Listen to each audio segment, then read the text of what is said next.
Pemuda kita harus mandiri, tidak boleh lemah dan dikalahkan dengan zaman.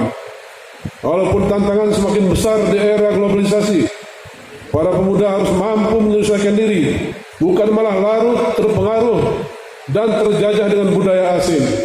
Kemudian kami berbangga sekali, banyak anak-anak muda KPU sudah mandiri di luar.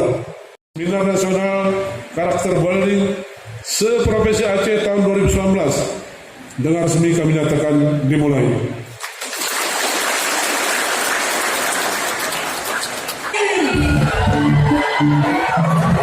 Beri tepuk tangan yang meriah.